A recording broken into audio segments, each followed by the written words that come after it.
आजही अनेक मूलभूत प्रश्नांमुळे देशातील शेतकऱ्यांना जगणे त्रस्त झाले असून शेतकरी विरोधी धोरणांमुळे शेतकरी पिचत चालले आहेत। बळीराजाच्या या अवस्थेची जाणीव करून देत आज आसूड मोर्चाद्वारे सरकारी धोरणांविरोधात आक्रोश व्यक्त केला।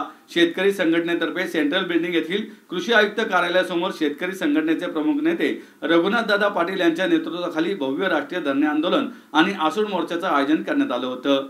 यावेळी ॲडव्होकेट अजित काळे, शिवाजी नानखिले यांच्यासह महाराष्ट्रासह इतर राज्यातील शेतकरी संघटनांचे नेते आणि पदाधिकारी उपस्थित होते। 19 मार्च 1986 रोजी सरकारच्या शेतकरी विरोधी धोरणांचा निषेध करण्यासाठी यवतमाळ जिल्ह्यातील चिलगव्हाण गावाच्या साहेबराव करपे यांच्या पत्नी मालती करपे आणि 2 मुले व 2 मुली यांनी आत्महत्या करून सरकारविरोधात निषेध नोंदवला होता। त्या घटनेचा आज 19 मार्च 2025 रोजी 39वा स्मृतिदिन आहे। या स्मृतींना अभिवादन करण्यासाठी भव्य राष्ट्रीय धरणे आंदोलन आणि आसूड मोर्चा आयोजित करण्यात आला होता। शेतकरी संघटनेचे प्रमुख नेते रघुनाथदादा पाटील यांच्या नेतृत्वाखाली निघालेल्या या मोर्चात महाराष्ट्रासह मध्य प्रदेश, कर्नाटक, पंजाब, हरियाणा, आंध्र प्रदेश, ओरिसा आणि दिल्ली या ठिकाणाहून स्वयंपूर्तीने आणि स्वखर्चाने शेतकरी बांधव मोठ्या संख्येने येऊन सहभागी झाले होते।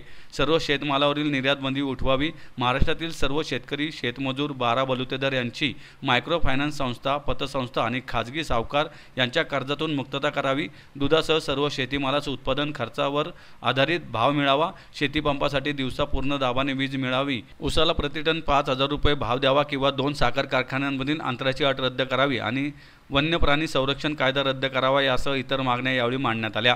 मोर्चाच्या प्रारंभी पुणे स्टेशन येथील महात्मा गांधी पुतळ्याला पुष्पहार अर्पण करून या भव्य मोर्चातील शेतकरी बांधवांनी जिल्हाधिकारी कार्यालयाजवळील डॉक्टर आंबेडकर पुतळ्यास अभिवादन केले।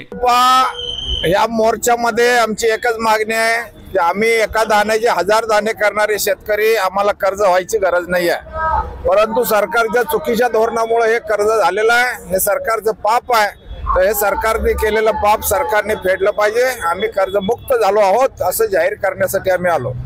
दुसरी गोष्ट, यापुढे आम्हाला कर्ज होऊ नये म्हणून सर्व शेतीमालावरील निर्यात बंदी उठली पाहिजे, कायमस्वरूपी उठली पाहिजे। त्याचबरोबर 2 साखर कारखान्यामध्ये अंतराची अट रद्द झाली पाहिजे, आम्हाला कारखाने काढायचा अधिकार मिळाला पाहिजे। हे जे आम्हाला अधिकार सगळे हिरावून घेतलेले आहेत हे सगळे अधिकार आम्हाला पुन्हा मिळाले पाहिजेत। आवश्यक वस्तू कायद्यासारखे कायदे करून आणि ते नव्या परिशिष्टात टाकून आम्हाला न्यायबंदी केलेली आहे।